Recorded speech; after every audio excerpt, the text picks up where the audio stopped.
Hi friends, అందరూ బాగున్నారా? Hi అండి, అందరూ ఎలా ఉన్నారు? అందరూ బాగున్నారా? ప్రజెంట్ అయితే తిరుపతికి వచ్చేసామండి. నిన్న ఇంకా రాగానే ఇల్లంతా క్లీనింగ్లు అవన్నీ అయిపోయినాయి.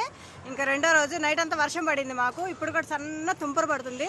ఎక్కడికి వచ్చేసాను? నర్సరీకి వచ్చేసాను. ముందే మొక్కలు పిచ్చుదాన్ని. లాస్ట్ టైం కూడా చెప్పాను కదా, నెక్స్ట్ టైం వాటర్ యాపిల్ తీసుకోవాలండి అని. వాటర్ యాపిల్ మొక్క అయితే తీసేసుకున్నాను. తమలపాకు మొక్క కూడా ఒకటి తీసుకున్నాను. ఇంకా ఆకు సంపంగి, ఎగ్గు సంపంగి తీసుకుందాం అనుకున్నా కానీ అవైతే మొక్కలు ప్రజెంట్ లేవంట. స్టాకు వస్తాయంట ఒక 20 days తర్వాత. ఇది ఎక్కడ అడ్రస్ అంటే అర్బన్ హార్ట్ అండి. తిరుచానూరు వెళ్తాం కదా, urban heart correct exactly opposite nursery. ఇక్కడైతే మొక్కలు అయితే మామూలుగా లేవండి, అన్ని రకాలు దొరికేస్తాయి మనకి. అసలు ఫస్ట్ క్లాస్ ఉంటాయండి. క్వాలిటీ అయితే ఎక్సలెంట్ అనమాట. మొక్కలు మనకి ఏది కావాలన్నా మంచిది తీసిస్తారు. చాలా హ్యాపీ అనిపిస్తుంది ఇక్కడికి వస్తే. ఇంకా ప్రజెంట్ తీసేసుకున్నాను, ఎందుకంటే ఈ వర్షానికి పెడితే మంచిగా వస్తాయి మొక్కలు కాబట్టి. వాటర్ యాపిల్, తమలపాకు తీసేసుకున్నాను. ఇంకా ఇదిగోండి ఈ మామిడి చెట్టు చూడండి ఎంత ఉందో. మామిడి చెట్లు కూడా చిన్న చిన్న చెట్లకే కాయలు వచ్చేస్తాయంట అండి. నెక్స్ట్ టైం చూస్తా. ఓకే.